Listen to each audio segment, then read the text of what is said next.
4 victims of the tragic duck boat sinking were mourned at a funeral in Indiana Church Friday, where Bishop G.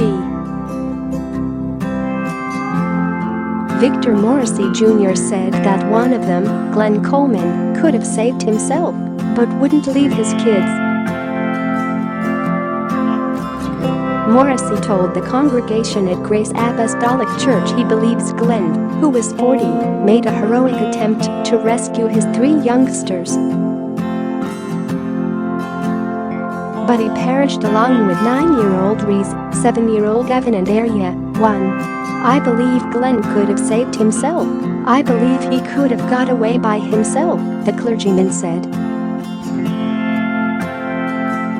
But he wanted to make sure his family was going to be all right. He wasn't going to leave his children to fend for themselves. He was able to corral all of his family together, his 2 sons and his baby. His wife, Tia, who survived, said right after the ship went under and her husband was pulled out of the stormy Ozark lake, he had all 3 of my babies. A total of 17 people died. The master of ceremonies at the funeral, Nicole Young Starks, read a statement from the Coleman family that said Arya was the first girl in a family with many boys, but it didn't go to her head. More on boats. Recordings show change in weather before tourist boat sank. Builder of doomed duck boat had no engineer training. Party boat dumps 500 gallons of human waste in Brooklyn Basin. Inspector says he warned duck boat company about design flaws. She may have been raised as a princess, but the toddler was as tough as her brothers. So we had to accept that she was a rough princess, Stark said, quoting the family statements, which said each of the Coleman children had their own unique personality.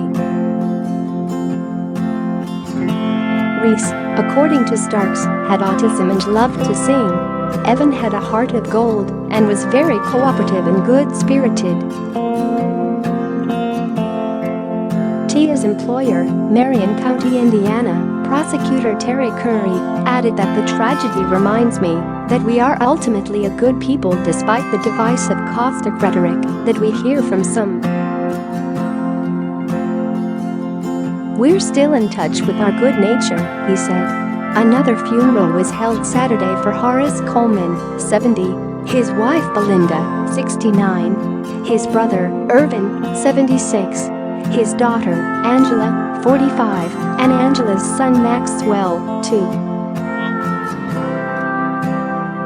Hundreds of mourners attended the 2 events.